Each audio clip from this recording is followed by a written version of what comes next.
Cloud burst है ये अब एक रूटीन जैसा हो गया है पहाड़ी इलाकों में हमारे।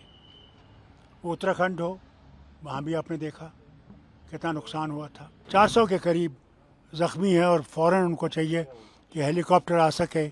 किसी की कमर टूटी है, किसी का बाजू, किसी की टांग, हर किस्म की जो है इंजरीज़ हुई हैं।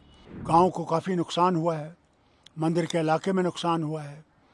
और ये कहना कि फ़ाइनल टोल क्या होगा वो अभी कहना आसान नहीं है। कि ये जो ग्लोबल वार्मिंग का मामला है, मैं गुजारिश करूँगा वज़ीर आज़म से कि इसको ज़रा गंभीर से लिया जाए, क्योंकि ये पहाड़ी इलाकों में अब बहुत कॉमन हो गया है। किश्तवाड़ में जो दिलदोज वाक़ा हुआ है, क्लाउड बर्स्ट हुआ है, काफ़ी लोगों की जान चली गई है, इसको आप कैसे देखते हैं, कैसे रिएक्ट करेंगे? देखिए, मैं आपसे एक बताऊं आपसे कि बहुत दुखद की खबर है।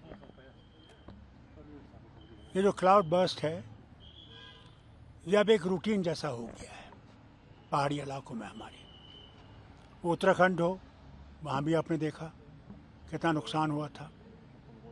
पिछले साल रामबन में भी हुआ, और इस दफ़ा अब मछेल यात्रा जहाँ होती है उस मंदिर के सामने हुआ है, और लाखों लोग इस यात्रा में जाते हैं।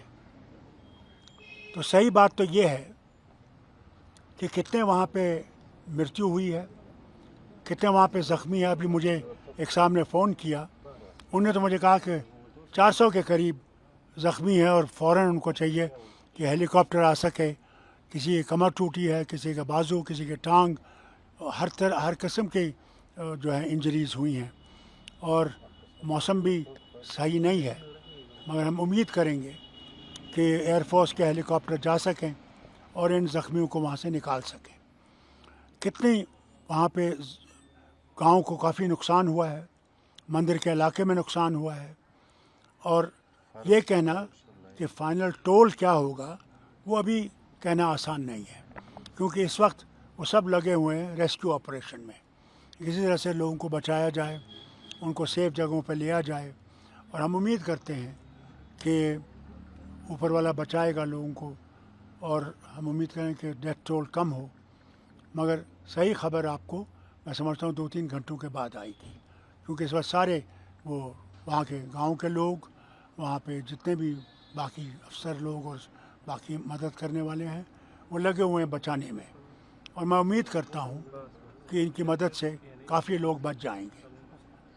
डॉक्टर साहब, आज सुप्रीम कोर्ट ने जो है फैसला। देखिए, पहले मैं तो आपको ये बताऊँ कि ये जो ग्लोबल वार्मिंग का मामला है, मैं गुजारिश करूँगा वज़ीर आज़म से कि इसको ज़रा गंभीर से लिया जाए, क्योंकि ये पहाड़ी इलाकों में अब बहुत कॉमन हो गया है, और इससे बचाने के लिए कोई ना कोई रास्ता ढूंढना पड़ेगा। इसलिए मैं इनसे अपील करता हूँ कि ये इस दुखद के वक्त पे हमें इस बात को भी सोचना चाहिए कि आगे इससे हम नजात कैसे पा सकें। डॉक्टर साहब, अब मैं पूछूं? पूछिए। सुप्रीम कोर्ट ने जो आज सेंटर को बोला है कि 8 हफ्तों में आप हमें जो प्लीज़ सुप्रीम कोर्ट ने की थी हिदायत कि रेस्टोरेशन ऑफ स्टेटहुड होना चाहिए, तो आज उन्होंने कहा कि 8 वीक्स हम सेंटर को देते हैं। ऑल्सो उन्होंने ये भी कहा कि पहलगाम जैसे अटैक को हम अंडरमाइन नहीं कर सकते उसको। देखिए, कोई किसी चीज़ को अंडरमाइन कर नहीं सकता। जब स्टेट थी तब भी होते थे। ये नहीं है कि स्टेटहुड ही जो है वो इसके ज़िम्मेवार है। वो तो होगा, हमारे नेबर के साथ हमारे ताल्लुकात ठीक नहीं है, तो वहीं से तो आते हैं। तो इसलिए ये कहना कि स्टेट को स्टेटहुड नहीं देना, वो पहलगाम हुआ है, तो फिर इनको याद रखना चाहिए कि मेरे वक्त में तो कई इंसिडेंट्स हुए, तभी स्टेट थी और हम उनका मुकाबला करते थे। तो ये कहना कि स्टेटहुड हम रोकेंगे या करेंगे, ये गलत है।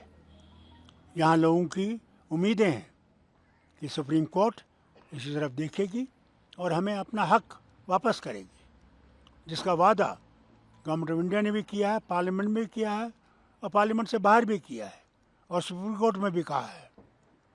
तो हम उम्मीद करेंगे इस तरफ वो हमारा हक हमें वापस दिलाएं।